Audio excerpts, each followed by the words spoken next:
അന്താരാഷ്ട്ര യോഗ ദിനമായ ജൂൺ 21 മാനവരാശിയെ സംബന്ധിച്ചിടത്തോളം വളരെയധികം സന്തോഷം പ്രദാനം ചെയ്യുന്ന ഒരു ദിവസം കൂടിയാണ്.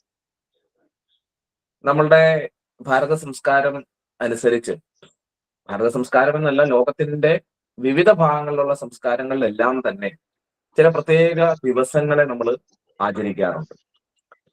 അങ്ങനെ 2014 ഭാരത പ്രധാനമന്ത്രിയായിരുന്ന ശ്രീ നരേന്ദ്ര ദാമോദർ ദാസ് മോദിജി ഐക്യരാഷ്ട്രസഭയിൽ അവതരിപ്പിച്ച ഒരു ആശയമാണ് യോഗ ദിനം ആചരിക്കണം എന്നുള്ളത്. അത് 2014 അവതരിപ്പിച്ചു. പിന്നീട് അതിനെ ഐക്യരാഷ്ട്രസഭ അംഗീകരിച്ചു. 2015 ജൂൺ 21 മുതൽ പിന്നീടുള്ള വർഷങ്ങൾ എല്ലാ വർഷവും ജൂൺ 21 അന്താരാഷ്ട്ര യോഗ ദിനമായിട്ട് നമ്മൾ ആചരിക്കുകയാണ്. അന്താരാഷ്ട്ര യോഗ ദിനമാണ്. ഭാരതത്തിൽ ഉദ്ഭവിച്ച് ലോകമെങ്ങും വളർന്ന് പടർന്ന് പന്തലിച്ചു കൊണ്ടിരിക്കുന്ന, അനുദിനം വളർന്നുകൊണ്ടിരിക്കുന്ന ഒരു മഹത്തായ ശാസ്ത്രമാണ് യോഗവിദ്യ എന്ന് പറയുന്നത്. ഇന്ന് യോഗയുടെ പ്രാധാന്യം വളരെ ഏറെയുണ്ട് ഇന്നത്തെ ആധുനിക കാലഘട്ടത്തിൽ. ഈ വർഷത്തെ യോഗ സന്ദേശം നമുക്കറിയാം, അല്ലെ? സ്ത്രീ ശാക്തീകരണത്തിന് യോഗം എന്നുള്ളൊരു സന്ദേശം കൂടി ഉൾക്കൊണ്ടുകൊണ്ടാണ് ഈ വർഷത്തെ യോഗ ദിനം നമ്മൾ ആചരിക്കുന്നത്. യോഗ ഭാരതത്തിൽ ഉത്ഭവിച്ചതാണെന്ന് പറഞ്ഞു. വളരെ പൗരാണികമായ ഒരു ശാസ്ത്രമാണെന്ന് പറഞ്ഞു. യോഗയെ പറ്റി പറയുമ്പോൾ അതിലെ ഏറ്റവും പ്രധാനപ്പെട്ട ഒരു പോയിന്റ് ഇത് എവിടെ നിന്നുണ്ടായി എന്നുള്ളതാണ്. എവിടെ നിന്നുണ്ടായി, ആരിൽ നിന്നുണ്ടായി, എങ്ങനെയുണ്ടായി? എവിടെ നിന്നുണ്ടായി, ആരിൽ നിന്നുണ്ടായി, എങ്ങനെയുണ്ടായി? ഏതൊരു ശാസ്ത്രമാണെങ്കിലും അതിന് പിന്നിൽ അതിനെ സൃഷ്ടിച്ച ഒരാളുണ്ടാകും, അല്ലെ? നമ്മൾ വൈദ്യശാസ്ത്രം പഠിക്കുമ്പോഴും ആയുർവേദം പഠിക്കുമ്പോഴും ഹോമിയോപ്പതി പഠിക്കുമ്പോഴും വിവിധ ശാസ്ത്രശാഖകളെ പരിചയപ്പെടുമ്പോഴൊക്കെ അത് കണ്ടെത്തിയ ഒരാളുണ്ടായിരിക്കും. എന്നതുപോലെ യോഗ എവിടെ നിന്നാണ് ഉത്ഭവിച്ചത്, ആരാണ് ഇതിനെ കണ്ടെത്തിയത്, എങ്ങനെയാണ് ഇത് ലോകത്തിൽ പ്രചരിച്ചത്? നമ്മൾ പറയുന്നു ഈ വർഷം സ്ത്രീ ശാക്തീകരണത്തിന് യോഗ എന്നൊരു മഹത്തായ സന്ദേശമാണ് നമുക്കുള്ളതെന്നറിയാം.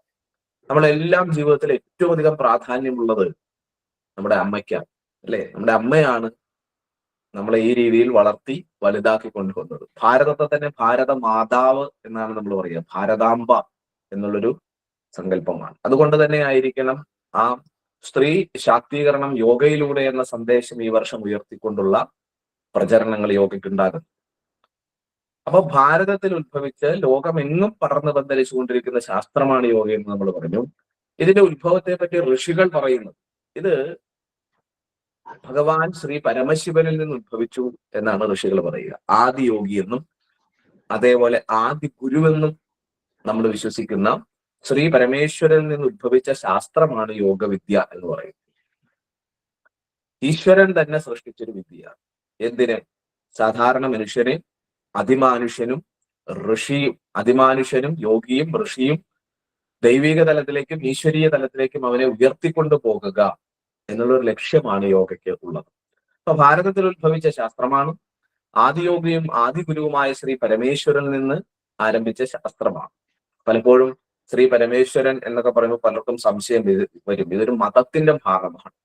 യോഗ മതം ഉള്ളവർക്കും മതമില്ലാത്തവർക്കും അനുഷ്ഠിക്കാം.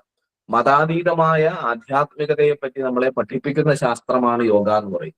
ഏത് മതത്തിലുള്ള ഒരാൾക്കും അനുഷ്ഠിക്കാം. നമ്മൾ ഇന്ന് ലോകത്തെ ശ്രദ്ധിച്ചാൽ അറിയാൻ കഴിയും, ഇന്ന് അനേക രാഷ്ട്രങ്ങളിൽ, ലോകത്തിന്റെ വിവിധ ഭാഗങ്ങളിലുള്ള വ്യത്യസ്ത മത സംസ്കാരങ്ങൾ പുലർത്തുന്ന ഭാഷാ വേഷ വ്യത്യാസങ്ങളുള്ള അനേക രാഷ്ട്രങ്ങളില് യോഗ അവർ ആചരിക്കുന്നുണ്ട്. അവരെല്ലാം മതവിശ്വാസികളാണ്. വ്യത്യസ്തമായിട്ടുള്ള മതങ്ങളിൽ അവർ വിശ്വസിക്കുന്നുണ്ട്. എന്നാൽ യോഗ അതിനപ്പുറമാണ്. മതാതീതമായ മനുഷ്യ പരിണാമത്തിന്റെ ശാസ്ത്രമാണ് യോഗ എന്ന് പറയുന്നത്. മനുഷ്യനെ പരിണമിപ്പിക്കുന്നു. യോഗ എങ്ങനെ നമ്മളെ പരിണമിപ്പിക്കുന്നു? നമ്മളെ ശാരീരികമായും മാനസികമായും ബുദ്ധിപരമായും ആത്മീയമായും വികസിപ്പിക്കുന്ന അതിമഹത്തായ ഒരു ശാസ്ത്രമാണ് യോഗ. ഒരു മനുഷ്യൻ എന്ന് പറയുമ്പോൾ യോഗയുടെ വീക്ഷണത്തിൽ അയാൾക്ക് ശരീരം, മനസ്സ്, ബുദ്ധി, ആത്മാവ് 4 തലങ്ങൾ ഉണ്ടെന്നാണ് യോഗ വീക്ഷിക്കുന്നത്. ശാരീരികമായ വികാസം, മാനസികമായ വികാസം, ബൗദ്ധികമായ വികാസം, ആത്മീയമായ വികാസം. ഇതിനെ വ്യക്തിത്വ വികാസം എന്ന് പറയും. ശരീര, മനോ, ബൗദ്ധിക ആത്മീയ തലങ്ങളുടെ വികാസമായ വ്യക്തിവികാസം യോഗാനുഷ്ഠാനത്തിലൂടെ സാധ്യമാണ്. വ്യക്തി നന്നായാൽ ആ വ്യക്തി കൂടുതൽ സമയവും ചെലവിടുന്ന അയാളുടെ കുടുംബം നന്നാകും എന്ന് പറയും. അല്ലെ, വ്യക്തികളുടെ കൂട്ടമാണ് കുടുംബം. ഇപ്പൊ നമ്മുടെ കുടുംബത്തിൽ നമ്മളുണ്ടാകും, നമ്മളെ അച്ഛൻ അമ്മ ഉണ്ടാകാം, അതേപോലെ തന്നെ ഭാര്യ മക്കൾ ഉണ്ടാവാം, അങ്ങനെ പലരും നമ്മളുടെ കുടുംബത്തിലുണ്ടാവും. അപ്പൊ ഒരു കുടുംബം ഒന്നടങ്കം യോഗ ചെയ്താലോ? അല്ലെ, ഒന്ന് ആലോചിച്ച് നോക്കുക. അപ്പൊ നമ്മളുടെ ഹിമാലയൻ സിദ്ധാശ്രമ യോഗ സാധക കേന്ദ്രത്തിന്റെ ശിവകുണ്ടലിനി ക്രിയ ക്ലാസ്സുകളിലൊക്കെ, ആയുഷ്കല ക്ലാസ്സുകളിലൊക്കെ പങ്കെടുക്കുന്ന ബഹുഭൂരിപക്ഷവും കുടുംബങ്ങളാണ്. കാരണം ആ കുടുംബത്തിൽ ഒരാള് ശിവകുണ്ടലിനി ആയുഷ്കല ധ്യാനം പരിശീലിക്കും. അയാളിൽ ഉണ്ടാകുന്ന മാറ്റം കണ്ടുകൊണ്ട്, അല്ലെങ്കിൽ അയാൾ പരിശീലിക്കുമ്പോൾ ഉണ്ടാകുന്ന സൂക്ഷ്മമായ തരംഗങ്ങൾ, പോസിറ്റീവായിട്ടുള്ള തരംഗങ്ങൾ ആ കുടുംബാന്തരീക്ഷത്തെയും സ്വാധീനിക്കാറുണ്ട്. അങ്ങനെ ഒരാളിൽ തുടങ്ങി അനേകം പേരിലേക്ക് ശിവകുണ്ടലിനി ആയുഷ്കല എത്തിച്ചേരാണ്. അനേകം കുടുംബങ്ങൾ നമുക്കുണ്ട്. അപ്പൊ കുടുംബങ്ങളാണ് ശക്തമായ കുടുംബ സങ്കല്പമാണ് ഭാരതത്തിനുള്ളത് എന്ന് നമുക്കറിയാം. അല്ലെ, ഇത്രയും ശ്രേഷ്ഠമായ ഒരു സങ്കല്പം നമുക്കില്ല. പക്ഷേ ലോകരാഷ്ട്രങ്ങളില്ല എന്ന് നമുക്കറിയാം. വസുദൈവ കുടുംബകം എന്നുള്ളതാണ് നമ്മളുടെ ആശയം തന്നെ. ഭാരതം മുന്നോട്ട് വയ്ക്കുന്ന ലോകം മുഴുവൻ ഒരു കുടുംബമാണ്. അപ്പോ വ്യക്തികളുടെ കൂട്ടമാണ് കുടുംബം.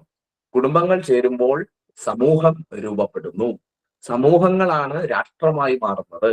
രാഷ്ട്രമാണ് ഈ ലോകത്തെ സൃഷ്ടിക്കുന്നത്.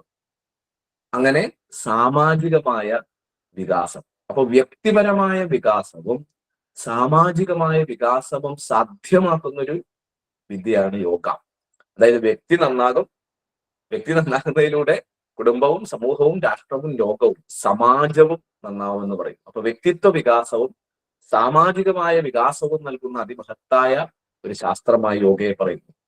മാത്രമല്ല, ഇന്ന് ആധുനിക കാലഘട്ടത്തിൽ ജീവിക്കുന്ന ബഹുഭൂരിപക്ഷ മനുഷ്യരും പലതരത്തിലുള്ള പ്രശ്നങ്ങളെ നേരിടുന്നവരാണ്.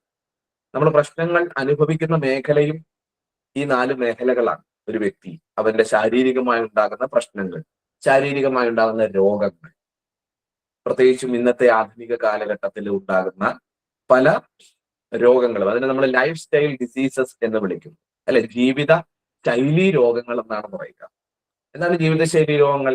നമ്മളുടെ ആഹാരക്രമത്തിൽ ഉണ്ടാകുന്ന താളം തെറ്റലുകൾ, നമ്മൾ ശരിയായി വ്യായാമം ചെയ്യാത്തത് മൂലം ശരീരത്തിനുണ്ടാകുന്ന പ്രശ്നങ്ങൾ, അതുപോലെ തന്നെ നമ്മളുടെ ഉറക്കം ശരിയാകാത്തത് കൊണ്ട് ശാരീരികമായി അനുഭവിക്കുന്ന വിവിധങ്ങളായിട്ടുള്ള വിഷയങ്ങൾ, ആഹാരം, വിശ്രമമില്ലായ്മ, അതുപോലെ തന്നെ വ്യായാമ രാഹിത്യം, ശരിയായ പ്രകൃതി ബന്ധം ഇല്ലായ്മ, താളം തെറ്റിയിട്ടുള്ള ശ്വസനം, ഇതെല്ലാം കൊണ്ട് നമുക്ക് ശാരീരികമായ വിഷമതകൾ അനുഭവിക്കുന്നുണ്ട്. ഇതിനെയൊക്കെ പൊതുവെ നമ്മൾ ലൈഫ് സ്റ്റൈൽ ഡിസീസസ് എന്ന് പറയും. ഇപ്പൊ നമ്മൾ ഇന്ന് കാണുന്ന ഷുഗർ അല്ലെങ്കിൽ കൊളസ്ട്രോള്, അങ്ങനെ അനുഭവിക്കുന്ന വിവിധങ്ങളായിട്ടുള്ള ജീവിത ശൈലി രോഗങ്ങൾ, അതായത് ജീവിതത്തിന്റെ ശൈലി, ജീവിതത്തിന്റെ താളം, ജീവിതത്തിന്റെ ക്രമം തെറ്റുന്നത് കൊണ്ട്, ഒരു ചിട്ടയും നിഷ്ഠയും ഇല്ലാത്തൊരു ജീവിതം പുലർത്തുന്നത് കൊണ്ട് നമുക്ക് രോഗങ്ങൾ അനുഭവിക്കാം. ഇത് ശരീരത്തിന് രോഗങ്ങളായി വരാം, മാനസികമായിട്ടുള്ള രോഗങ്ങളായി വരാം. ഇത് ടെൻഷൻ ഇല്ലാത്ത മനുഷ്യരില്ലാത്ത നമുക്ക് കാണാൻ കഴിയും. അല്ലെ, പലപ്പോഴും ക്ലാസ്സുകളിലൊക്കെ പോകുമ്പോൾ ഭൂരിപക്ഷം ആൾക്കാരും സംസാരിക്കുന്നത് തന്നെ ഞാൻ എപ്പോഴും ടെൻഷനാണെന്നുള്ളതാണ്. ടെൻഷൻ എന്ന വാക്ക് നമ്മളുടെ ഹൃദയത്തോട് ചേർന്നിരിക്കുന്നു. എപ്പോഴും നമ്മൾ വിചാരിക്കുന്നത് നമ്മൾ ടെൻസ്ഡ് ആണെന്ന്. നമ്മൾ ജോലി ചെയ്യുന്ന പ്രൊഫഷനിൽ നിന്ന്, നമ്മളുടെ കുടുംബ അന്തരീക്ഷത്തിൽ നിന്ന്, നമ്മൾ ഇടപെടുന്ന മറ്റുള്ള ആൾക്കാരിൽ നിന്നൊക്കെ പല വിധത്തിലുള്ള സമ്മർദ്ദങ്ങൾ, മാനസിക സമ്മർദ്ദങ്ങൾ നമുക്ക് ഉണ്ടാകാറുണ്ട്. ഇന്നുണ്ടാകുന്ന രോഗങ്ങളിൽ ബഹുഭൂരിപക്ഷവും അത്തരത്തിൽ മാനസിക സമ്മർദ്ദം കൊണ്ടുണ്ടാകുന്ന രോഗങ്ങളാണ്. ഇതിനെ സൈക്കോസോമാറ്റിക് ഡിസീസസ്, മനോജന്യ ശാരീരിക രോഗങ്ങൾ എന്നാണ് യോഗികൾ വിളിക്കുന്നത്. അല്ലെ, മനോജന്യ ശാരീരിക രോഗങ്ങൾ. ആധി കൂടി വ്യാധിയായി മാറുക. മനസ്സിന്റെ ടെൻഷൻ കൂടി അത് ശാരീരിക രോഗങ്ങളും മാനസിക രോഗങ്ങളും ഭൗതിക പ്രശ്നങ്ങളും ഒക്കെ ആയിട്ട് നമുക്ക് മാറുക എന്നുള്ളത്. അപ്പൊ ശാരീരിക തലത്തിലുണ്ടാകുന്ന രോഗങ്ങളെ പരിഹരിക്കാൻ യോഗയ്ക്ക് കഴിയും. യോഗയിൽ നമ്മൾ ചെയ്യുന്ന യോഗ വ്യായാമങ്ങൾ, അല്ലെങ്കിൽ ശിഥിലീകരണ വ്യായാമങ്ങൾ, സർവാംഗ വ്യായാമിക് യോഗ എന്ന് വിളിക്കുന്ന അടിസ്ഥാനപരമായ പരിശീലനങ്ങളിലൂടെ ശരീരത്തിന്റെ കരുത്തും കഴിവും പഴക്കവും ഒക്കെ നമുക്ക് വർദ്ധിപ്പിക്കാൻ കഴിയും. ശരീരം എന്ന് പറയുമ്പോൾ ബാഹ്യ ശരീരം മാത്രമല്ല, നമ്മളുടെ ആന്തരികമായ ശരീരാവയവങ്ങൾ, നമ്മളുടെ തലച്ചോറ്, നമ്മളുടെ ഹൃദയം, നമ്മളുടെ ശ്വാസകോശം, നമ്മുടെ ആർട്ടറീസ്, വെയിൻസ്, ഗ്ലാൻസ്, അങ്ങനെ ആന്തരിക ശരീരഘടനയും ബാഹ്യ ശരീര അവയവങ്ങളും യോഗ പരിശീലനത്തിലൂടെ നമുക്ക് ശക്തമാക്കാൻ കഴിയും. യോഗ വ്യായാമങ്ങൾ, യോഗാസനങ്ങൾ, പ്രാണായാമങ്ങൾ, യോഗബന്ധങ്ങൾ, യോഗമുദ്രകൾ, ധ്യാന പരിശീലനങ്ങൾ, മന്ത്രപരിശീലനങ്ങൾ, സൂക്ഷ്മയോഗ പരിശീലനങ്ങൾ, ക്രിയാകുണ്ഡലിനി യോഗ പരിശീലനങ്ങൾ, ഇങ്ങനെ അനേക പരിശീലനങ്ങൾ യോഗയുണ്ട്. യോഗയെ വളരെ വലിയൊരു വൃക്ഷമായി നമ്മൾ സങ്കല്പിച്ചു കഴിഞ്ഞാൽ അതിന് അനേകം ശാഖകളുണ്ട്. അതിൽ ഓരോ ശാഖയാണ് ഇതെല്ലാം. ശിഥിലീകരണ വ്യായാമങ്ങൾ ഒരു ശാഖയാണ്, യോഗാസനങ്ങൾ മറ്റൊരു ശാഖയാണ്, യോഗബന്ധങ്ങൾ മറ്റൊരു ശാഖയാണ്, യോഗമുദ്രകൾ വേറൊരു ശാഖയാണ്, പ്രാണായാമങ്ങൾ ഒരു ശാഖയാണ്, ധ്യാന പരിശീലനങ്ങളുണ്ട്, മന്ത്രപരിശീലനങ്ങളുണ്ട്, സങ്കല്പ ശാക്തീകരണ ക്രിയകളുണ്ട്, സൂക്ഷ്മയോഗ വിദ്യകളുണ്ട്, ക്രിയാകുണ്ടലിനി മെത്തേഡുകളുണ്ട്. അങ്ങനെ അതിമഹത്തായ അതിവിപുലമായ സമഗ്രമായ ഒരു ശാസ്ത്രമായിട്ട് യോഗയെ പറയും. അപ്പൊ ജീവിതശൈലി രോഗങ്ങളെ പ്രതിരോധിക്കാൻ ഇത് സഹായിക്കും. മറ്റൊന്ന് പാരമ്പര്യ രോഗങ്ങളാണെന്ന് നമുക്കറിയാം, അല്ലെ? പാരമ്പര്യമായി അച്ഛനിൽ നിന്നും അമ്മയിൽ നിന്നും ജനറ്റിക്കലി ജീനിലൂടെ നമുക്ക് പകർന്നു കിട്ടുന്ന ചില രോഗങ്ങളുണ്ട്. അങ്ങനെയുള്ള രോഗങ്ങളെയും തീർച്ചയായും പ്രതിരോധിക്കാനും ആശ്വാസം നൽകാനും യോഗ കൊണ്ട് സാധ്യമാണെന്നുള്ളത് തെളിയിക്കപ്പെട്ടിട്ടുള്ള കാര്യമാണ്. ശരീരം പോലെയല്ല നമ്മളുടെ മനസ്സ്. ശരീരം നമുക്ക് കാണാൻ കഴിയും, പക്ഷെ മനസ്സ് സൂക്ഷ്മമാണ്. ചിന്തകളുടെയും ആഗ്രഹങ്ങളുടെയും വികാരങ്ങളുടെയും സ്പന്ദന മണ്ഡലമാണ് മനുഷ്യ മനസ്സ് എന്ന് പറയും, അല്ലെ? നിരന്തരമായി നമ്മൾ ചിന്തിക്കും, പല കാര്യങ്ങളെ നമ്മൾ ആഗ്രഹിക്കുന്നു, നമ്മളെ പലതരത്തിലുള്ള ഇമോഷൻസ് നമ്മൾ അനുഭവിക്കുന്നു. ഈ ഒരു മേഖലയാണ് മനസ്സെന്ന് പറയുന്നത്. നമ്മളിൽ എങ്ങും വ്യാപിച്ചു നിൽക്കുന്ന ഒന്നാണ് മനസ്സ് എന്ന് പറയും. മനസ്സിനെ തന്നെ ഋഷികൾ ബോധ മനസ്സ്, ഉപബോധ മനസ്സ്, അബോധ മനസ്സ്, അതീത മനസ്സ് എന്നൊക്കെ പല മേഖലകളായി തിരിച്ച് പഠിച്ചിട്ടുണ്ട്. മനസ്സിനെ നിയന്ത്രിക്കാൻ നമുക്കറിയാമോ? മനസ്സിനെ ശാന്തമാക്കാൻ നമുക്കറിയാമോ? മനസ്സിനെ ഊർജ്ജസ്വലമാക്കാൻ നമുക്കറിയാമോ? നമ്മുടെ ജീവിതം വിജയിക്കും. മനസ്സ് ശാന്തമാണോ, ശക്തമാണോ, ജീവിതം ശാന്തവും ശക്തവുമായിരിക്കും. മനസ്സ് ടെൻസ്ഡ് ആണോ, മനസ്സ് നെഗറ്റീവ് ചിന്തകൾക്കും ആഗ്രഹങ്ങൾക്കും ഇമോഷൻസിനും അടിമപ്പെടുന്നതാണോ, ജീവിതത്തിൽ നെഗറ്റീവായിട്ടുള്ള കാര്യങ്ങൾ സംഭവിക്കും. നാം എന്താണോ ചിന്തിക്കുന്നത് നാം അതായി തീരുന്നു എന്നുള്ളതാണ് ഈ യൂണിവേഴ്സൽ ലോ, ഈ പ്രപഞ്ച നിയമം എന്ന് പറയും. നാം എന്താണോ നിരന്തരമായി ചിന്തിക്കുന്നത് നമ്മൾ അതുപോലെ ആയിത്തീരുമെന്ന് പറയും. എന്നെ കൊണ്ടൊന്നിനും കഴിവില്ല, ഞാൻ വിജയിക്കില്ല, ഞാൻ ഉയരില്ല, ഞാൻ വളരില്ല എന്ന ചിന്തകളാണ് നമുക്കുള്ളതെങ്കിൽ നമ്മൾ ഉയരില്ല, വളരില്ല, വിജയിക്കില്ല. മറിച്ച് ഏത് പ്രതിസന്ധിയിലും ഇതൊക്കെ മാറും, ഈ സമയവും കടന്നു പോകും, ഞാൻ വിജയിക്കും, ഞാൻ ഉയരും, ഞാൻ വളരും, ഞാൻ ജീവിത വിജയം നേടും, ആത്മീയ ജീവിത വിജയം നേടുമെന്ന ഉറച്ച വിശ്വാസം, ഇതിനെ ആത്മവിശ്വാസം എന്നാണ് നമ്മൾ പറയുക, അല്ലെ? വിശ്വാസം അതല്ല എല്ലാം എന്ന് നമ്മൾ കേട്ടിട്ടുണ്ട്. അപ്പൊ ഈ ഒരു ശക്തി മനസ്സിൽ ഉണ്ടെങ്കിൽ, മനസ്സ് നിയന്ത്രിതമാണോ, മനസ്സ് ഊർജ്ജസ്വലമാണോ, മനസ്സ് പോസിറ്റീവാണോ, നമ്മളുടെ ജീവിതം എപ്പോഴും പോസിറ്റീവായിരിക്കും, ക്രിയേറ്റീവായിരിക്കും, എനർജറ്റിക് ആയിട്ട് നമുക്ക് പ്രവർത്തിക്കാൻ കഴിയും. പക്ഷെ എങ്ങനെയാ മനസ്സിനെ നമുക്ക് നിയന്ത്രിക്കാൻ കഴിയുക? ഇപ്പൊ ശരീരം ഒന്ന് ക്ഷീണിച്ചാൽ അതിനെ പുഷ്ടിപ്പെടുത്താനുള്ള പലതരത്തിലുള്ള മരുന്നുകൾ, ജീവൻ ടോണും പല ടാബ്ലറ്റ്സും ഒക്കെ നമുക്ക് കിട്ടും. പക്ഷെ മനസ്സിനെ എങ്ങനെ ശക്തിപ്പെടുത്തും? പറഞ്ഞു, മനസ്സിന്റെ തലം, മനസ്സ് പ്രവർത്തിക്കുന്നത് അല്ലെങ്കിൽ അതിന്റെ ഘടകങ്ങൾ എന്ന് പറയുന്നത് ചിന്തകളും ആഗ്രഹങ്ങളും നമ്മളുടെ ഇമോഷൻസും വികാരങ്ങളുമാണ്. ചിന്തകളെ പോസിറ്റീവ് ആക്കുക വഴി, നമ്മളുടെ ആഗ്രഹങ്ങളെ ക്രിയേറ്റീവ് ആക്കുക വഴി, നമ്മളുടെ ഇമോഷൻസിനെ പോസിറ്റീവ് ആക്കുക വഴി നമുക്ക് എന്ത് ചെയ്യാം? മനസ്സിനെ നിയന്ത്രിക്കാൻ കഴിയും. അപ്പൊ അതിന് പ്രത്യേകിച്ച് ടാബ്ലറ്റുകളില്ല, പ്രത്യേകിച്ച് ടോണിക്കുകളില്ല. അതിനുള്ള മാർഗമാണ് യോഗം. യോഗയിലെ പ്രാണായാമങ്ങൾ, മന്ത്രജപങ്ങൾ, ധ്യാന പരിശീലനങ്ങൾ, സങ്കല്പ ശാക്തീകരണ ക്രിയകളിലൂടെ ഏത് ദുർബലമായ മനസ്സിനെയും നമുക്ക് സുശക്തമായ മനസ്സുകളാക്കി നമുക്ക് മാറ്റാൻ കഴിയും. എന്റെ ഇത്രയും വർഷത്തെ എക്സ്പീരിയൻസിൽ ഇത്തരത്തിൽ വിവിധങ്ങളായ പ്രശ്നങ്ങൾ ഉള്ളവർ യോഗ പഠിക്കാൻ വന്നിട്ടുണ്ട്.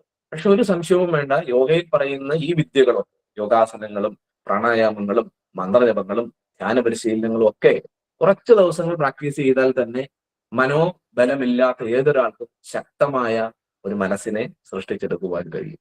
അപ്പൊ മനസ്സിനെ ശക്തമാക്കാനും ശാന്തമാക്കാനും ഊർജ്ജസ്വലമാക്കാനും യോഗ നമ്മളെ സഹായിക്കും. അതേപോലെ മനസ്സിനുണ്ടാകുന്ന വിവിധങ്ങളായിട്ടുള്ള പ്രശ്നങ്ങൾ, മാനസിക പ്രശ്നങ്ങൾ, മാനസിക രോഗങ്ങൾ, ചില ഫോബിയകൾ, ചില മാനിയകൾ, ഇതെല്ലാം മാറ്റി മനസ്സിനെ ഊർജ്ജസ്വലമാക്കുന്നു യോഗ. ആത്മവിശ്വാസം, ധൈര്യം, എന്തിനേയും നേരിടാനുള്ള കരുത്ത്, സമചിത്തത തുടങ്ങിയിരിക്കുന്ന മാനസികമായിട്ടുള്ള ശക്തികളെ പ്രദാനം ചെയ്യാൻ യോഗ നമ്മളെ സഹായിക്കുന്നു. മാനസിക ഗുണങ്ങൾ വർദ്ധിപ്പിക്കുന്നു, മാനസിക ശക്തികൾ വർദ്ധിപ്പിക്കുന്നു, മാനസികമായിട്ടുള്ള പ്രശ്നങ്ങളെ, രോഗങ്ങളെ നിവാരണം ചെയ്യാൻ യോഗയിലെ ടെക്നിക്കുകൾ നമ്മളെ സഹായിക്കും. അതുപോലെ തന്നെയാണ് മനുഷ്യന്റെ മൂന്നാമത്തെ ഘടകമായിട്ടുള്ള ബുദ്ധി. നമ്മൾ ജീവിതത്തിൽ വിജയിക്കണമെങ്കിൽ ശരിയായ സമയത്ത് ശരിയായ തീരുമാനമെടുക്കാൻ നമുക്ക് കഴിയണം. ശരിയായ സമയത്ത് ശരിയായ തീരുമാനമെടുക്കാൻ കഴിയണം. ആ ഉണർവ് നൽകുന്നത് നമ്മളുടെ ബുദ്ധിയാണ്. ഈ ലോകത്തിൽ ഏതാണ് ശരി, ഏതാണ് തെറ്റ്, ഏതാണ് നല്ലത്, ഏതാണ് ചീത്ത, ഏതാണ് നേട്ടമുണ്ടാക്കുന്നത്, ഏതാണ് കോട്ടമുണ്ടാക്കുന്നതെന്ന് തിരിച്ചറിവിന്റെ ശേഷി, അല്ലെ, അത് നൽകുന്നത് ഈ പറയുന്ന നമ്മളുടെ ബുദ്ധിശക്തിയാണെന്ന് നമ്മൾ പറയും. ബുദ്ധിക്ക് വിവിധ തലങ്ങളുണ്ട്. ഗ്രഹണശക്തി, ഓർമ്മശക്തി, നിർണയശക്തി, അപഗ്രഥന ശക്തി, ആശയ സംവേദന ശക്തി, ലാവണ്യാസ്വാദന ശക്തി, ഗവേഷണ ശക്തി എന്നൊക്കെ വിവിധ തലത്തിൽ യോഗിമാര് ബുദ്ധിയുടെ തലങ്ങളെ വിവരിച്ചിട്ടുണ്ട്. ഇത് നമ്മുടെ സാധാരണ ബുദ്ധിയാണ്. ഈ ലോക ജീവിതത്തിൽ വിജയിക്കണമെങ്കിൽ ബുദ്ധി ഷാർപ്പായിരിക്കണം, അല്ലെ? ഉണർന്ന ആക്റ്റീവായ ബുദ്ധിശക്തി നമുക്ക് വേണം. എന്ത്, എപ്പോ, എങ്ങനെ, ഏത് സമയത്ത് ചെയ്യണം എന്ന് വളരെ സഡനായിട്ട് തീരുമാനമെടുക്കാൻ നമുക്ക് കഴിയണം. ഈ ബുദ്ധിശക്തിയുടെ വർധനവും തീർച്ചയായിട്ടും യോഗ പരിശീലനങ്ങളിലൂടെ ഉണ്ടാകും.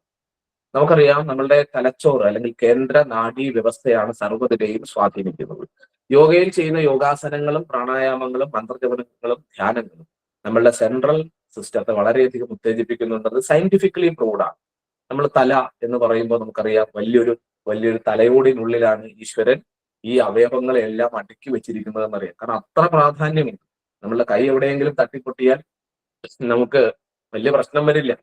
പക്ഷേ തലക്കുണ്ടാകുന്ന ആഘാതങ്ങൾ മനുഷ്യ ജീവിതത്തെ തന്നെ ദോഷകരമായി ബാധിക്കും, അല്ലെ? അപ്പോ ഈശ്വരൻ ഈ ശരീരത്തെ സൃഷ്ടിച്ചു വെച്ചിരിക്കുന്ന ഒരു പ്രത്യേക രീതിയിലാണ്, ഒരു പ്രത്യേക സ്ട്രക്ചറിലാണ്. നമ്മളുടെ ബ്രെയിൻ അല്ലെങ്കിൽ നമ്മളുടെ തല എന്ന് പറയുമ്പോൾ തന്നെ അതിൽ എന്തൊക്കെ അവയവങ്ങൾ ഉണ്ടെന്നറിയാം.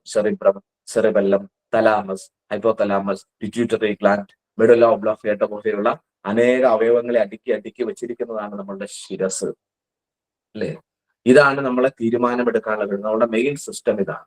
അപ്പൊ യോഗിക് പ്രാക്ടീസുകൾ, യോഗാസനങ്ങളും പ്രാണായാമങ്ങളും മന്ത്രജപങ്ങളും നമ്മളുടെ ന്യൂറോ സിസ്റ്റത്തെ ഒന്നടങ്കം സ്വാധീനിക്കുന്നുവെന്ന് ശാസ്ത്രീയമായി തെളിയിക്കപ്പെട്ടിട്ടുണ്ട്. ഫോർ എക്സാമ്പിൾ, നമ്മളിപ്പോൾ ഇന്ന് പഠിക്കുന്ന പഞ്ചാക്ഷരി പ്രാണായാമം എന്ന് വിളിക്കുന്ന പ്രാണായാമം, നിങ്ങൾക്കറിയാം. പഞ്ചാക്ഷരി പ്രാണായാമം എന്ന് പറയുന്നത് നമ്മൾ അനുലോമ വിലോമ പ്രാണായാമത്തിൽ മന്ത്രം സന്നിവേശിപ്പിക്കുമ്പോൾ അതാണ് പഞ്ചാക്ഷരി പ്രാണായാമമായി മാറുന്നത്. സാധാരണ അനുലോമ വിലോമം ചെയ്യുന്നതിനേക്കാൾ 100 ഇരട്ടി ഫലമാണ് പഞ്ചാക്ഷരി മന്ത്രജപത്തോടുകൂടി പ്രാണായാമം ചെയ്യുന്നത്. ശബ്ദം മനുഷ്യ മനസ്സിനെ സ്വാധീനിക്കുന്നു. ഇതിനപ്പുറമാണ് മന്ത്രങ്ങൾ. അത് മനുഷ്യ മനസ്സിനെ മാത്രമല്ല, അവന്റെ അനേക സൂക്ഷ്മതലങ്ങളെ സ്വാധീനിക്കുന്നു എന്നാണ് പറയുക. അപ്പൊ ഇത്തരത്തിലുള്ള പ്രാണായാമം ചെയ്യുക വഴി നമ്മുടെ ന്യൂറോ സിസ്റ്റം ഒന്നടങ്കം ഉത്തേജിപ്പിക്കപ്പെടുന്നു. തലച്ചോറിലേക്കുള്ള പ്രാണന്റെ പ്രവാഹം ശക്തമാകും. നീ പറയുന്ന cerebellum, thalamus, hypothalamus, pituitary glands, നമ്മുടെ മെഡുല്ല ഉൾപ്പെടെയുള്ള മുഴുവൻ അവയവ സംവിധാനങ്ങളിൽ എനർജൈസ് ചെയ്യാനായിട്ട് ഈ പ്രാണായാമത്തിന് പ്രത്യേകിച്ചുള്ള കഴിവുണ്ട്. കുറച്ച് വർഷങ്ങൾക്ക് മുമ്പ് ഞാൻ എറണാകുളത്ത് ഒരു ക്ലാസ് എടുക്കുന്ന സമയത്ത് ഒരു 60 വയസ്സുള്ള, 65-66 വയസ്സുള്ള ഒരു അമ്മ അത് പഠിക്കാൻ വന്നു. അമ്മ പഠിക്കാൻ വന്നത് എന്തിനാന്ന് ചോദിച്ചാൽ, അമ്മയ്ക്ക് ഓർമ്മക്കുറവാണ്, പ്രായമായി മറന്നു പോകും. അമ്മയ്ക്ക് പെൻഷൻ കിട്ടുന്ന പണം ഒരു സാധാരണ വീട്ടിലെ അമ്മയാണ്, എവിടെ വെക്കുന്നു എന്ന് മറന്നു പോകും. താക്കോൽ എടുത്താൽ എവിടെ വെക്കുന്നു എന്ന് മറന്നു പോകും. പലപ്പോഴും അന്നത്തെ കാലത്ത് ഈ അടുപ്പൊക്കെ കൂട്ടി അരി വെക്കാനായിട്ട് വെള്ളം വെച്ച് കഴിഞ്ഞാൽ ആ കാര്യം മറന്നു പോകും. ചായ വെക്കാൻ വെള്ളം വെച്ച് കഴിഞ്ഞാൽ അതും മറന്നു പോകും. അപ്പൊ അമ്മ പഠിക്കാൻ വന്നത് ഈ എങ്ങനെയെങ്കിലും മറവിക്ക് എന്തെങ്കിലും മരുന്ന് യോഗയിലുണ്ടോ? നമുക്കറിയാം അനേകം മറവി രോഗങ്ങളുണ്ട്, അല്ലെ? അൽഷിമേഴ്സ്, ഡിമെൻഷ്യ എന്നൊക്കെ പറയുന്ന സ്മൃതിനാശം വിവിധ തരത്തിലുണ്ട്. ഇന്ന് ഇതൊക്കെ കൂടി വരുന്ന കാലഘട്ടമാണ്. ഇതിന്റെ പ്രധാന കാരണം നമ്മളുടെ തലച്ചോറിന്, നമ്മളുടെ ബ്രെയിനിന്, നമ്മളുടെ ഓർമ്മയുടെ തലത്തിന് ശരിയായി നമ്മൾ വ്യായാമം കൊടുക്കാത്തതുകൊണ്ടാണ്. എന്നാൽ ഇന്നത്തെ ന്യൂറോ സയന്റിസ്റ്റുകൾ പറയുന്നു, പ്രാണായാമവും ധ്യാനവും മന്ത്രജപവും ഒക്കെ തലച്ചോറിലെ സെല്ലുകളെ വളരെയധികം സ്വാധീനിക്കുന്നു എന്നുള്ളതാണ്. സുശക്തമായ ഓർമ്മയുടെ തലത്തെ സൃഷ്ടിക്കാൻ, ഓർമ്മശക്തി വർദ്ധിപ്പിക്കാൻ, ബുദ്ധിശക്തി വർദ്ധിപ്പിക്കാൻ ഈ പ്രാണായാമങ്ങൾക്ക് പ്രത്യേകമായ കഴിവുണ്ടെന്ന് ഇന്നത്തെ ആധുനികകാല ശാസ്ത്രകാരന്മാരും പണ്ട് മുതലേ നമ്മളുടെ യോഗീശ്വരന്മാരും പറയുന്ന ഒരു കാര്യമാണ്. അപ്പൊ യോഗയിലെ അതിശക്തമായ ഒരു പരിശീലനമാണ് പ്രാണായാമം. അനേക പ്രാണായാമങ്ങളുണ്ട്. അനുലോമ വിലോമ നാഡീശുദ്ധി, പൂരകരേചക പ്രാണായാമം, 4 സ്റ്റെപ്പ് പ്രാണായാമം എന്ന് വിളിക്കുന്നത്. പിന്നീട് കപാലഭാതി പ്രാണായാമമുണ്ട്, സക്രിയ പ്രാണായാമമുണ്ട്, ഭസ്ത്രിക പ്രാണായാമമുണ്ട്, സൂര്യഭേദി പ്രാണായാമമുണ്ട്, ചന്ദ്രഭേദി പ്രാണായാമമുണ്ട്, കുണ്ഡലിനി ക്രിയ പ്രാണായാമങ്ങളുണ്ട്. അങ്ങനെ അനേക തരത്തിലുള്ള പ്രാണായാമങ്ങളെ നമുക്ക് കാണാൻ പറ്റും. ഇതെല്ലാം നമ്മുടെ ശ്വാസവുമായി ബന്ധപ്പെട്ടിട്ടാണ്. കാരണം ശ്വാസവും മനുഷ്യ മനസ്സും മനുഷ്യ ചിന്തകളും ഒക്കെ ആയിട്ട് കണക്ഷൻ ഉണ്ട്. നിങ്ങൾ ടെൻഷൻ അടിക്കുന്ന സമയത്ത് ശ്രദ്ധിച്ചാൽ അറിയാം, നിങ്ങളുടെ ബ്രീത്ത് വളരെ ഫാസ്റ്റ് ആയിരിക്കും. നിങ്ങൾക്ക് ദേഷ്യം വരുന്ന സമയത്ത് ശ്രദ്ധിച്ചാൽ അറിയാം, ബ്രീത്ത് വളരെ ഫാസ്റ്റ് ആയിരിക്കും. നിങ്ങൾ ദുഃഖം അനുഭവിക്കുന്ന സമയത്ത്, വളരെയധികം ടെൻഷൻ കൊണ്ട് ദുഃഖം അനുഭവിക്കുന്ന സമയത്തും താളം തെറ്റിയ ശ്വാസക്രമമായിരിക്കും. എന്നാൽ നിങ്ങൾ നന്നായിട്ട് മെഡിറ്റേഷൻ ചെയ്യുന്നു, ഇഷ്ടമുള്ള ഒരു പാട്ട് കേൾക്കും, ശ്രദ്ധാപൂർവ്വം ഒരു ജോലി ചെയ്യും, വളരെ താളാത്മകമായ, വളരെ ആഴത്തിലുള്ള ശ്വാസമായിരിക്കും നമുക്കുള്ളത്, ശ്വാസോച്ഛ്വാസമായിരിക്കും നമുക്കുള്ളത്. അപ്പൊ ശ്വാസവും മനുഷ്യന്റെ ചിന്തകളും ആഗ്രഹങ്ങളും ഇമോഷൻസും മനുഷ്യ മനസ്സുമായിട്ട് കണക്ഷൻ ഉണ്ട്. അതാണ് ശരിയായി പ്രാണായാമം ചെയ്യുന്ന ഒരാൾക്ക്, എത്ര ടെൻഷനുള്ള ഒരാളാണെങ്കിലും 3 ആഴ്ച നല്ല രീതിയിൽ അയാൾ പ്രാണായാമം ചെയ്തു കഴിഞ്ഞാൽ മനസ്സ് നിയന്ത്രിതമാകും. മനസ്സിലെ അനാവശ്യമായ അലട്ടലുകൾ, ചിന്തകൾ, ടെൻഷൻ ഒക്കെ നമുക്ക് മാറ്റാൻ കഴിയും എന്നുള്ളതാണ്. നാം വിചാരിച്ചാൽ എന്തും സാധ്യമാണ്. Where there is a will there is a way എന്നാണ് പറയുക. മനുഷ്യ ജീവിതമാകുമ്പോൾ ദുഃഖം ഉണ്ടാകും, നേട്ടമുണ്ടാകും, അല്ലെ? ഇടയ്ക്ക് രോഗങ്ങൾ വരും. ഇതൊക്കെ മനുഷ്യ ജീവിതത്തിന്റെ ഭാഗമാണ്. പക്ഷെ അതിലൊന്നും നമ്മൾ തളർന്നു പോകാൻ പാടില്ല.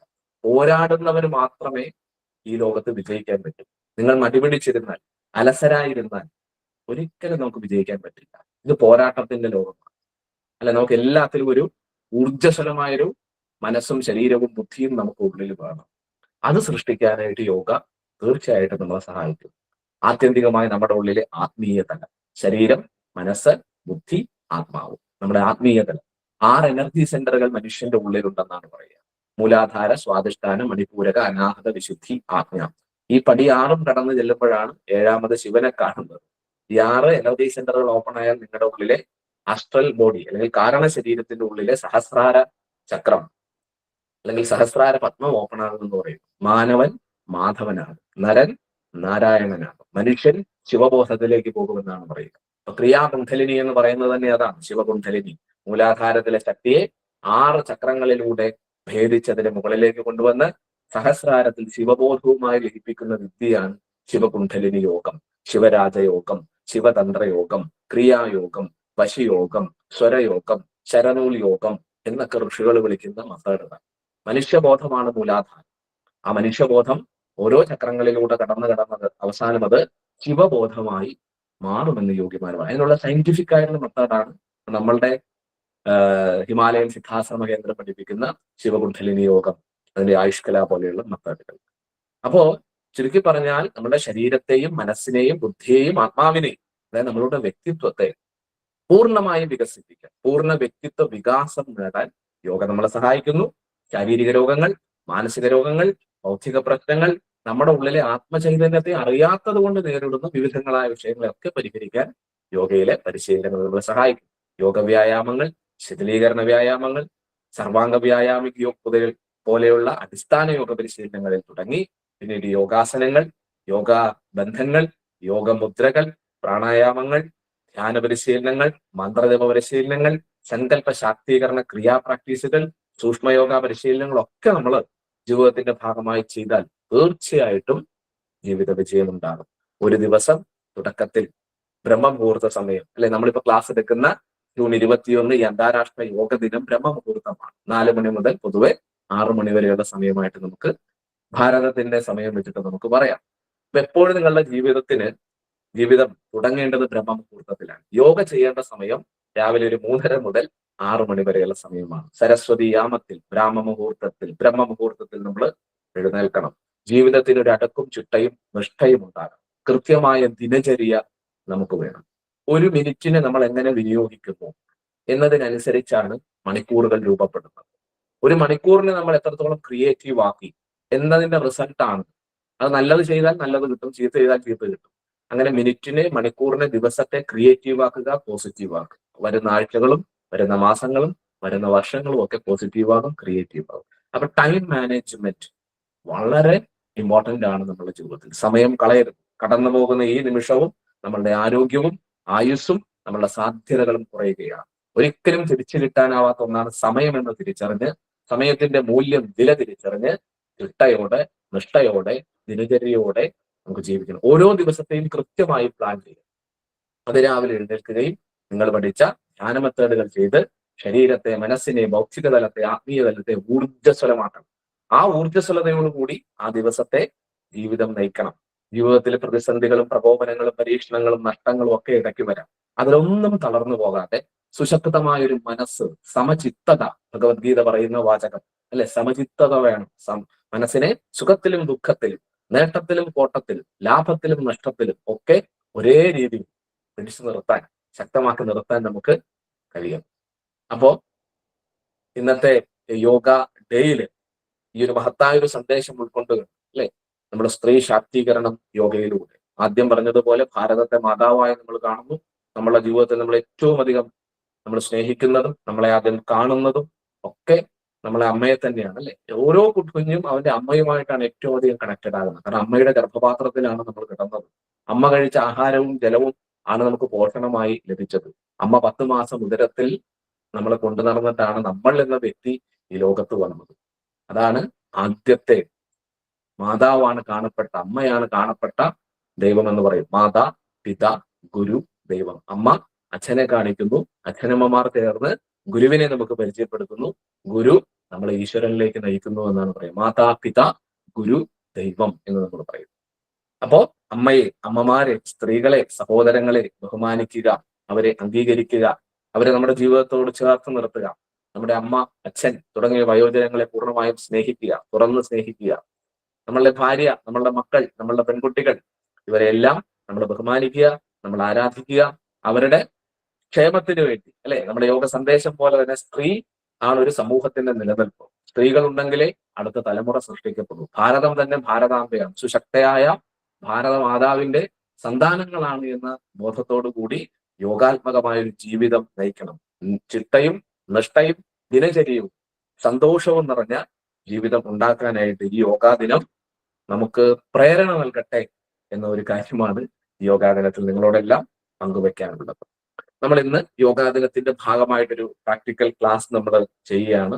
നമ്മൾ ചെയ്യുന്നത് പഞ്ചാക്ഷരി പ്രാണായാമം എന്ന വളരെ പവർഫുൾ ആയിരിക്കുന്ന ഒരു പ്രാണായാമമാണ്. കുണ്ഡലിനി ക്രിയാ പ്രാണായാമത്തിലെ പ്രാണായാമമാണ് പഞ്ചാക്ഷരി പ്രാണായാമം. ഇതെങ്ങനെയാണ് ചെയ്യുന്നതെന്ന് ചോദിച്ചാൽ, നിങ്ങളിൽ ബഹുഭൂരിപക്ഷം പേരും യോഗ ചെയ്യുന്നവരാണ്. അതിലെ നാഡീശുദ്ധി പ്രാണായാമം, അനുലോമ വിലോമ പ്രാണായാമം നിങ്ങൾക്കറിയാം അല്ലെ. നമ്മൾ ഇടത് മൂക്കടച്ചിട്ട് വലത് മൂക്കടച്ചിട്ട് ഇടതിലൂടെ ബ്രീത്ത് എടുക്കും നാഡീശുദ്ധി ചെയ്യുമ്പോൾ. എന്നിട്ട് ഇടതടച്ചിട്ട് വലതിലൂടെ വിടും. വിട്ട വലതിലൂടെ ബ്രീത്ത് എടുക്കും. വലത്തെ മൂക്കടച്ചിട്ട് ഇടത്തെ മൂക്കിലൂടെ ശ്വാസം നമ്മൾ വിടും. ഇതാണ് നാഡീശുദ്ധി അല്ലെങ്കിൽ അനുലോമ വിലോമ എന്ന് പറയും. ഈ നാഡീശുദ്ധി പ്രാണായാമമാണ് പഞ്ചാക്ഷരി പ്രാണായാമമായി മാറുന്നത്. ഒറ്റ കാര്യം നമ്മൾ ചെയ്താൽ മതി. ഇടതിലൂടെ ബ്രീത്ത് എടുക്കുന്ന സമയത്ത് മനസ്സിൽ ഓം നമ എന്ന മന്ത്രം ജപിക്കും. എന്ത് ചെയ്യും? ഇടതിലൂടെ ബ്രീത്ത് എടുക്കുമ്പോൾ ആ ശ്വാസം എടുക്കുന്നത് ദീർഘമായിട്ടായിരിക്കണം, ഒരു തുടർച്ചയുണ്ടാവണം, ശാന്തമായിരിക്കണം, മനസ്സും ശരീരവും ഒക്കെ റിലാക്സ് ചെയ്ത് നമ്മൾ എടുക്കണം. എടുക്കുമ്പോൾ ശ്വാസകോശം പറയണം. അതാണ് ദീർഘം, ശാന്തം, പൂർണ്ണം. വിടുമ്പോഴോ ദീർഘമായി വിടണം, ശാന്തമായി വിടണം, പൂർണ്ണമായിട്ട് ശ്വാസത്തെ പുറത്തേക്ക് വിടണം. അപ്പൊ എടുക്കുന്ന ശ്വാസത്തിൽ ഓം നമ എന്ന മന്ത്രം മനസ്സിൽ ജപിക്കുക. ശ്വാസം കയറുന്നത് അറിയുക, ശ്വാസ ശബ്ദത്തെ ചെവി കൊണ്ട് കേൾക്കുക, മനസ്സിനെ അതിൽ ഉറപ്പിച്ചു നിർത്തുക. ഒപ്പം കയറുമ്പോൾ മനസ്സിൽ ഓം നമ എന്ന് ജപിക്കുക. ഇടതിനെ അടച്ചിട്ട് വലതിലൂടെ വിടും. ശ്വാസം വലതിലൂടെ ദീർഘമായി വിടും. അപ്പോൾ ശിവായ എന്ന മന്ത്രം ആ ശ്വാസം പുറത്തേക്ക് പോകുന്നതിനനുസരിച്ച് മനസ്സിൽ ചൊല്ലണം. ഇടതിലൂടെ എടുത്തു ഓം നമ, ഇടതടച്ചു, വലതിലൂടെ വിട്ടു ശിവായ, വിട്ട വലതിലൂടെ ബ്രീത്ത് എടുക്കും ഓം നമ, അതിന് ഇടതിലൂടെ വിട്ടു ശിവായ. എന്തിനാണ് ഇങ്ങനെ നമ്മൾ ചെയ്യുന്നത്? എന്താണ് ഇതിന്റെ പ്രാധാന്യം? ഈ പഞ്ചാക്ഷരി മന്ത്രം എന്ന് പറയുന്നത് വളരെ പവർഫുൾ ആയ ഒരു മന്ത്രം. സപ്തകോടി മഹാമന്ത്രങ്ങൾ തന്നെ 7 കോടി ഉണ്ടെന്നാണ് മന്ത്രശാസ്ത്രം പറയുന്നത്. സാധാരണ മന്ത്രങ്ങളെ കൂടാതെ മഹാമന്ത്രങ്ങൾ 7 കോടി ഉണ്ട്. അതിൽ ഏറ്റവും പവർഫുൾ ആയ മന്ത്രം എന്ന് പറയുന്നത് പഞ്ചാക്ഷരിയാണ്. എന്താണ് ഈ മന്ത്രം എന്ന് പറഞ്ഞാൽ? മനനാത്രായതേ ഇത് മന്ത്ര. മനനം ചെയ്യുന്നവനെ, ത്രാണനം ചെയ്യുന്നവൻ, ചൊല്ലുന്നവനെ എല്ലാ ദുഃഖ ദുരിതങ്ങളിൽ നിന്നും, ശാരീരിക, മാനസിക, ബൗദ്ധിക, ആത്മീയ പ്രശ്നങ്ങളിൽ നിന്നും രക്ഷിക്കുന്നതാണ് മന്ത്രം. മന്ത്രം എന്ന് പറഞ്ഞാൽ ഒരു പ്രത്യേക തരത്തിലുള്ള ഡിവൈൻ വൈബ്രേഷൻസ് ആണ്. ഇത് ഋഷികൾ അവരുടെ അന്തർബോധത്തിൽ ഈശ്വരനെ ധ്യാനിച്ച സമയത്ത് അവരുടെ അന്തർബോധത്തിൽ ഉണ്ടായ സൂക്ഷ്മ തരംഗങ്ങളാണ്, ശബ്ദങ്ങളാണ് മന്ത്രങ്ങൾ എന്ന് പറയുന്നത് അല്ലെ. ഒരു മന്ത്രം നമ്മൾ കൃത്യമായി ഉപാസിച്ചു കഴിഞ്ഞാൽ അത് ഫലസിദ്ധി ഉണ്ടാക്കും. അത് യഥാർത്ഥ ഗുരുപരമ്പരയിൽ നിന്ന്, ശ്രീ പരമശിവനിൽ നിന്ന് ആരംഭിച്ച ആർഷ ഋഷി ഗുരു പരമ്പരകളിൽ നിന്ന് യഥാവിധി മന്ത്രം സ്വീകരിച്ച് ചൊല്ലിയാൽ വളരെ പവർഫുൾ ആണ്. പക്ഷെ ഈ പഞ്ചാക്ഷരിയുടെ പ്രത്യേകത ദീക്ഷിതനോ ദീക്ഷ ഇല്ലാത്ത ആൾക്കോ ജപിക്കാം. മന്ത്രോപദേശം കിട്ടിയ ആൾക്കും കിട്ടാത്ത ആൾക്കും ജപിക്കാം. ആര് മന്ത്രം ജപിച്ചാലും ഓം നമ ശിവായ എന്ന മന്ത്രം ജപിച്ചാൽ പരമശിവൻ നമ്മളെ നയിക്കുന്നതാണ് പറയാ. ആദ്യം പറഞ്ഞിരുന്നു മഹാദേവനാണ്, പരമശിവനാണ് യോഗശാസ്ത്രത്തിന്റെ പിതാവ്, മഹാഗുരുവും അദ്ദേഹമാണ്. ആദിനാഥനായും ദത്താത്രേയനായും ഗോരഖനാഥനായും മത്സ്യേന്ദ്രനാഥനായും ദക്ഷിണാമൂർത്തിയായും ഒക്കെ വന്ന് അനേക ഗുരുപരമ്പരകൾ സ്ഥാപിച്ച് ഈ യോഗശാസ്ത്രത്തെ ഭാരതത്തിലും ലോകത്തിന്റെ വിവിധ ഭാഗങ്ങളിലും ഇന്ന് കാണുന്ന രീതിയിൽ പ്രചരിപ്പിക്കാനുള്ള മൂല കാരണം ആ മഹാദേവന്റെ ശക്തി ചൈതന്യങ്ങളാണ്. ആ പരമശിവനിൽ നിന്നാണ് അനേക ഗുരുപരമ്പരകൾ ആരംഭിച്ചത്. ആദിനാഥൻ, ദത്താത്രേയൻ, ഗോരഖനാഥൻ, ഭോഗനാഥൻ, മഹാവതാർ ബാബാജി, ലാഹിരി മഹാശയ, പരമഹംസ യോഗാനന്ദ, ശ്രീ രാമകൃഷ്ണ പരമഹംസ, ചട്ടമ്പി സ്വാമികൾ, സ്വാമി വിവേകാനന്ദൻ, ശ്രീനാരായണ ഗുരുദേവൻ ഉൾപ്പെടെയുള്ള എണ്ണമറ്റ ആചാര്യ ഗുരു അവതാര പരമ്പരകളെല്ലാം ഉണ്ടായത് ശിവനിൽ നിന്നാണ്. സദാശിവ സമാരംഭം ശങ്കരാചാര്യ മധ്യമ അസ്മദാചാര്യ പര്യന്ത വന്ദേ ഗുരുപരമ്പര. അല്ലെ, മഹാദേവനിൽ നിന്ന് ആരംഭിച്ച ഗുരുപരമ്പരകളെ ഞാൻ വന്ദിക്കുന്നു എന്നുള്ളൊരു ധ്യാന ശ്ലോകം നമ്മൾ ചൊല്ലുമ്പോൾ തന്നെ അറിയാം പരമേശ്വരനാണ്, ഈശ്വരന്മാരുടെ ഈശ്വരനായ മഹാദേവനിൽ നിന്ന് ഉത്ഭവിച്ച ശാസ്ത്രമാണ് യോഗ. മതങ്ങളെല്ലാം മനുഷ്യന്റെ സൃഷ്ടിയാണ്. മതങ്ങളെല്ലാം അതിന്റെ ആദ്യ കാലഘട്ടത്തിൽ ഉണ്ടാക്കിയത് മനുഷ്യ നന്മ ലക്ഷ്യമാക്കി തന്നെയാണ്. ദൈവത്തിനെ ആരാധിക്കുക എന്ന ഉദ്ദേശമാണ് മതത്തിനുള്ളത്. യോഗ മതത്തിലും അതീതമായ ആധ്യാത്മികതയുടെ ശാസ്ത്രമാണ്. ഇതിൽ വളരെ എന്താ പറയാ ചോദ്യം ചെയ്യപ്പെടാനാവാത്ത വിശ്വാസ പ്രമാണങ്ങളോ ആചാര അനുഷ്ഠാനങ്ങളോ ഒന്നും യോഗയിലില്ല. നിങ്ങൾക്ക് നിങ്ങളുടെ വിശ്വാസം അനുസരിച്ച് നിങ്ങൾക്ക് ഇത് ചെയ്യാം. മതവിശ്വാസിക്കും മതവിശ്വാസമില്ലാത്തയാൾക്കും യോഗ ചെയ്യാം എന്ന് പറയും. മനുഷ്യ നന്മയുടെ, മനുഷ്യ സ്നേഹത്തിന്റെ ശാസ്ത്രമാണ് യോഗ. അതാണ് യോഗത്തിലൂടെ ലോകം ഒരു കുടുംബമായി മാറുന്നു.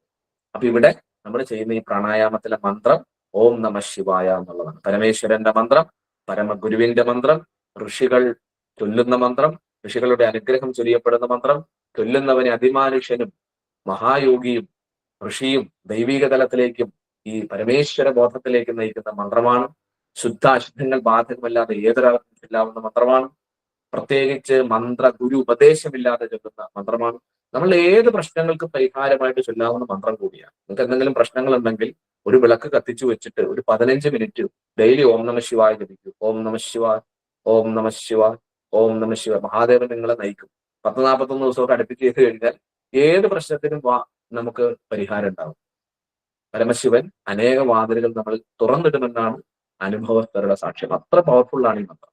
അപ്പൊ ഇത് ശ്വാസത്തിൽ നമ്മൾ ചൊല്ലിക്കഴിഞ്ഞാൽ ഇതിന്റെ ശക്തി ഇരട്ടിക്കും, 100 ഇരട്ടി ഇത് വർദ്ധിക്കും. കാരണം ശ്വാസവും നമ്മളുടെ സൂക്ഷ്മപ്രാണനും ശഠാധാര ചക്രങ്ങളുമായിട്ട് കണക്ഷൻ ഉണ്ട്. അപ്പൊ വേഗത്തിൽ ആ മന്ത്രത്തിന്റെ ശക്തി, മന്ത്രത്തിന്റെ ഫലം നമ്മളിൽ ഉണ്ടാക്കാനായിട്ട് ഈ പ്രാണായാമം സഹായിക്കും. അപ്പൊ പ്രാണായാമത്തിന്റെ ഗുണം വരും, അതിന് പഞ്ചാക്ഷരി മന്ത്രജപത്തിന്റെ ഗുണം വരും, ധ്യാനത്തിന്റെ ഗുണം വരും എന്നുള്ളതാണ് ഇതിന്റെ പ്രത്യേകത.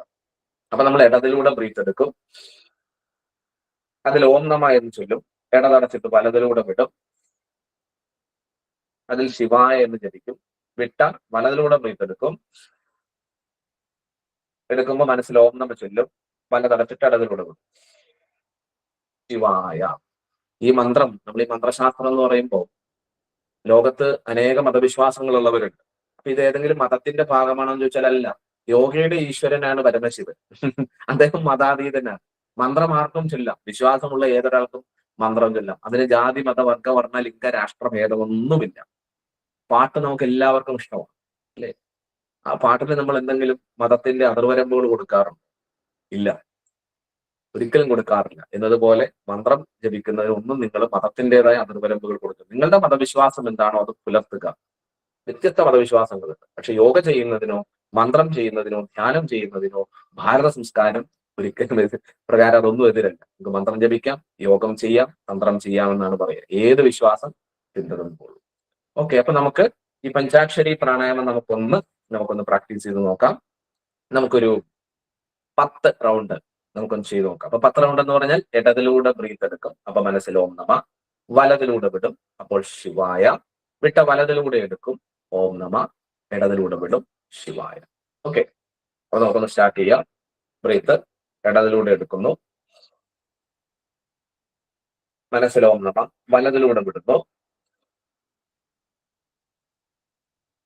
ശ്വാസ നിവേദനാനുസൃതമായി മനസ്സിൽ ശിവായ, വിട്ട വലതിലൂടെ ബ്രീത്ത് എടുക്കുന്നു, ഓം നമ, ഇടതിലൂടെ അതിനെ വിടുന്നു, ശിവായ. നട്ടെല്ല് നിവർത്തി കണ്ണടച്ച് പുഞ്ചിരിയോടെ ഇരുന്ന് ചെയ്യണം. വീണ്ടും ഇടതിലൂടെ എടുക്കും. ഓം നമ. എടുത്ത ശ്വാസത്തെ വലതിലൂടെ വിടും. ശിവായ. ദീർഘമായി വിടണം. വിട്ട വലതിലൂടെ എടുക്കും. ബ്രീത്തിനെ ഓം നമ. വലതടച്ചിട്ട് ഇടതിലൂടെ വിടും. ശിവായ. മനസ്സിലാണ് ശ്വാസനീളത്തിന് നിശ്ചിതമായി മന്ത്രം ജപിക്കേണ്ടത്. ഇനി ഇടതിലൂടെ ബ്രീത്ത് എടുക്കുന്നു. ഓം നമ. വലതിലൂടെ വിടുന്നു. ശിവായ. വലതിലൂടെ ബ്രീത്ത് എടുക്കുന്നു. ഓം നമ. ഇടതിലൂടെ വിടുന്നു. ശിവായ. 3 റൗണ്ടായി. ഒരു പുഞ്ചിരിയോടെ ചെയ്യണം. ഇടതിലൂടെ ബ്രീത്ത് എടുക്കുക. അതിൽ ഓം നമ മന്ത്രം ഉണ്ടാകണം. വലതിലൂടെ വിടുന്നു.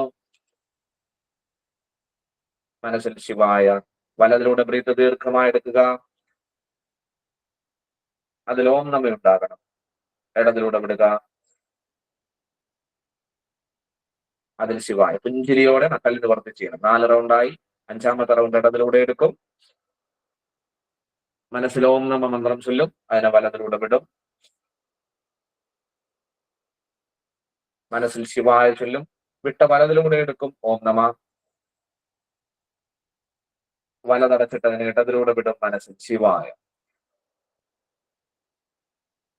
5 റൗണ്ട് ചെയ്തു. 6ാം റൗണ്ട് ഇടതിലൂടെ ബ്രീത്ത് എടുക്കും. ഓം നമ. വലതിലൂടെ വിടുന്നു. ശിവായ. വലതിലൂടെ എടുക്കുന്നു. ഓം നമ. എടുത്ത ശ്വാസത്തെ ഇടതിലൂടെ വിടുന്നു. ശിവായ. 6 റൗണ്ടായി. വീണ്ടും ഇടതിലൂടെ ബ്രീത്ത് എടുക്കും. ദീർഘമായി ഓം നമ മനസ്സിൽ ചൊല്ലും. വലതിലൂടെ വിടും. ശിവായ. വിട്ട വലതിലൂടെ ബ്രീത്ത് എടുക്കും. ഓം നമ.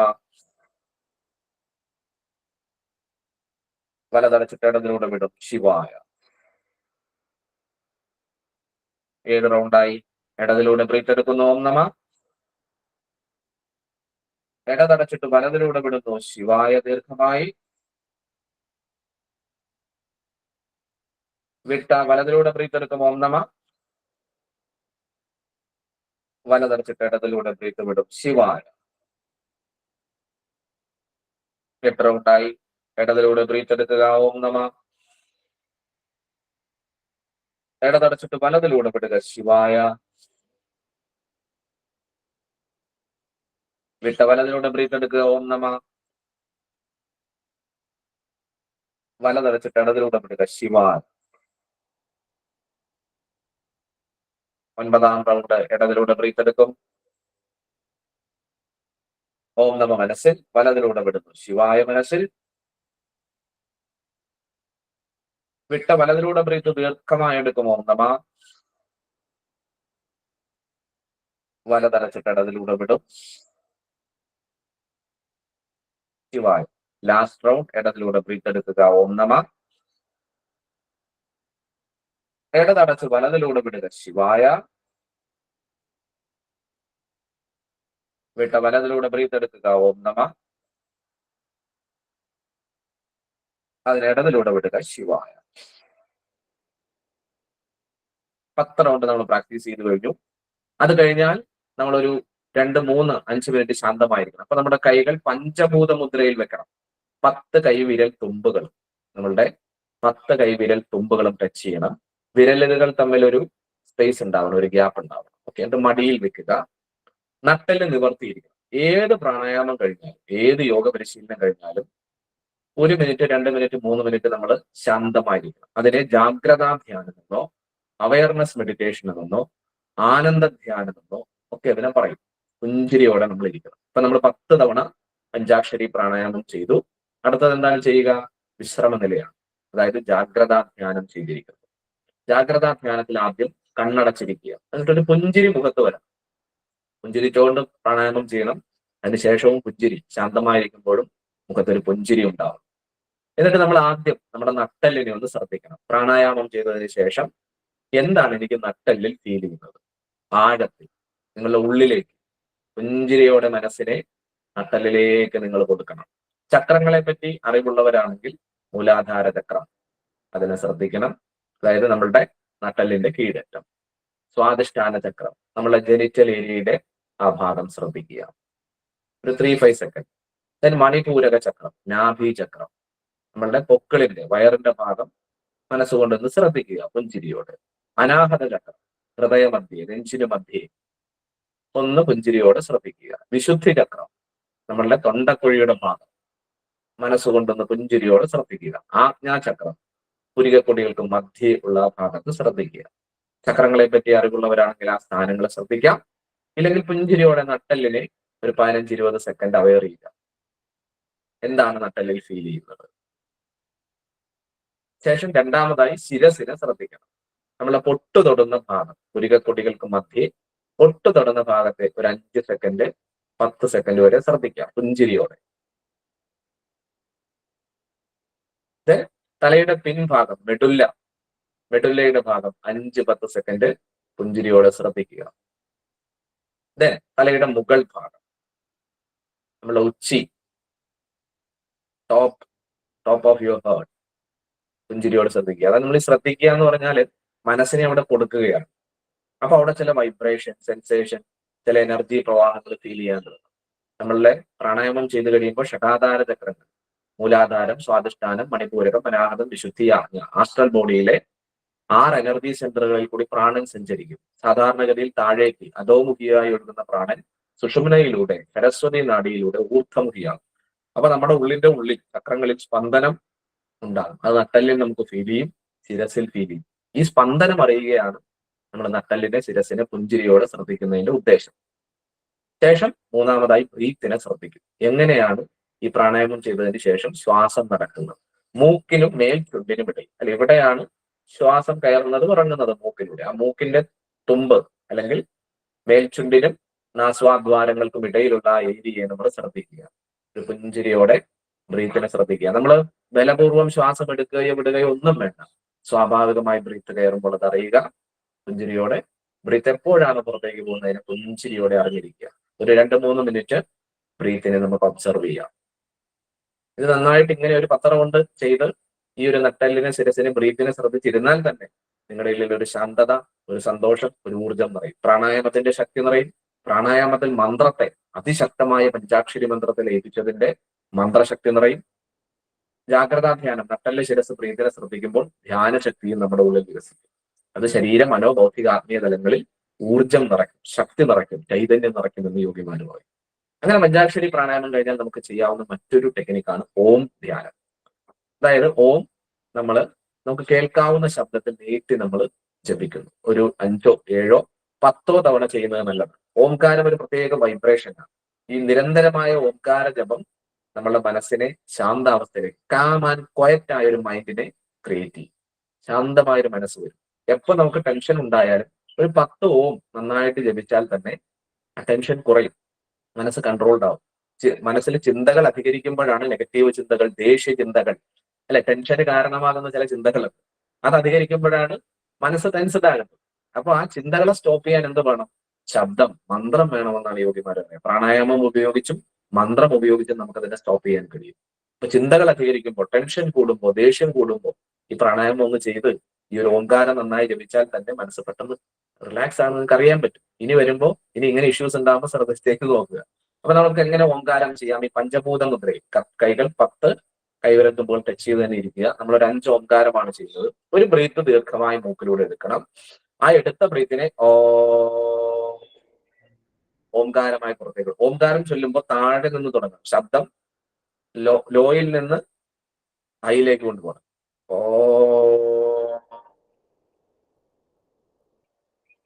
ഹൈ പിച്ചിലെത്തിയാൽ അവിടെ നിന്ന് വീണ്ടും താഴത്തേക്ക്, ലോ പിച്ചിലേക്ക്.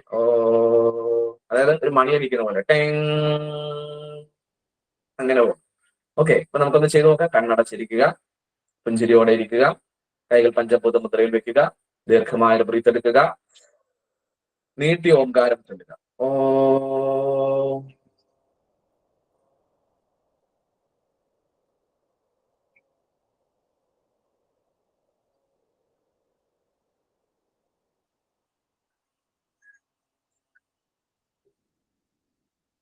ഒരോംകാരമായി വീണ്ടും ദീർഘമായി ബ്രീത്ത് എടുക്കും. ഓംകാരം ജപിക്കും. ഓ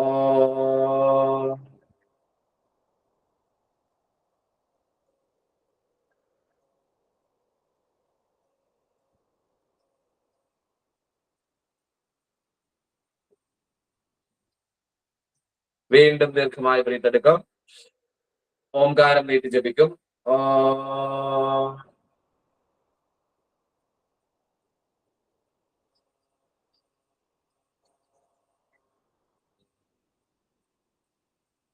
വീണ്ടും ദീർഘമായി ബ്രീത്ത് എടുക്കും.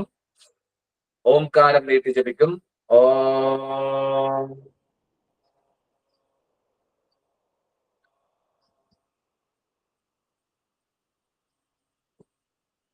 വീണ്ടും ദീർഘമായ ബ്രീത്ത് എടുക്കുക. ഓംകാരം നീട്ടി ജപിക്കുക. ഓ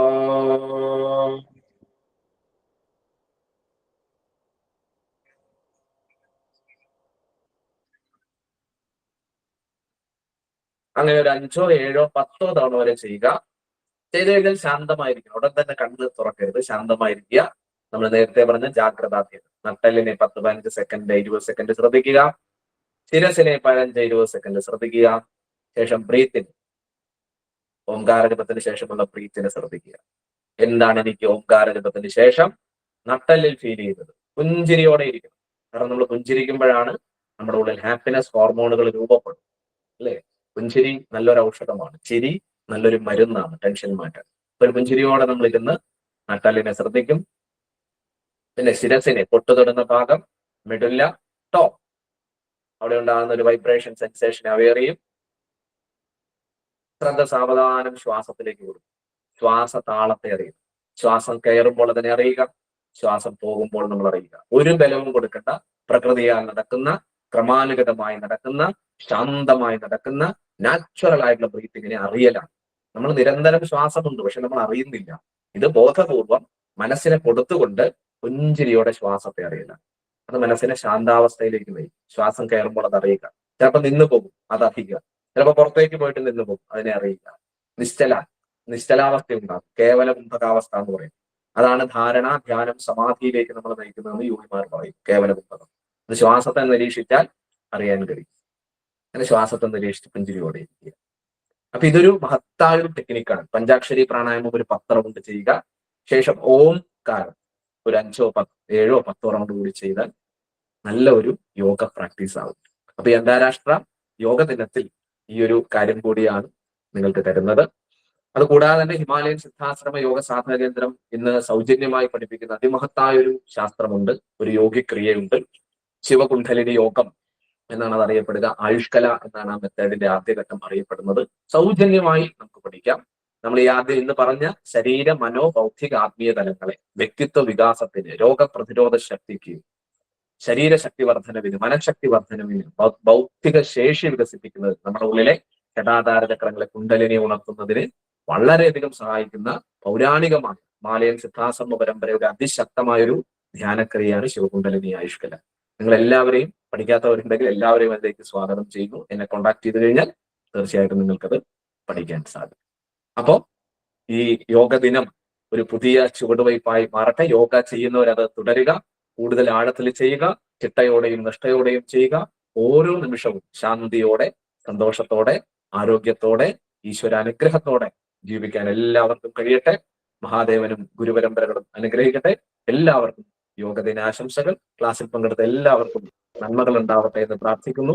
ഓം ലോക സമസ്ത സുഖിനോ ഭവന്തു. നമസ്തേ. ശരി, സന്തോഷം. ശരി.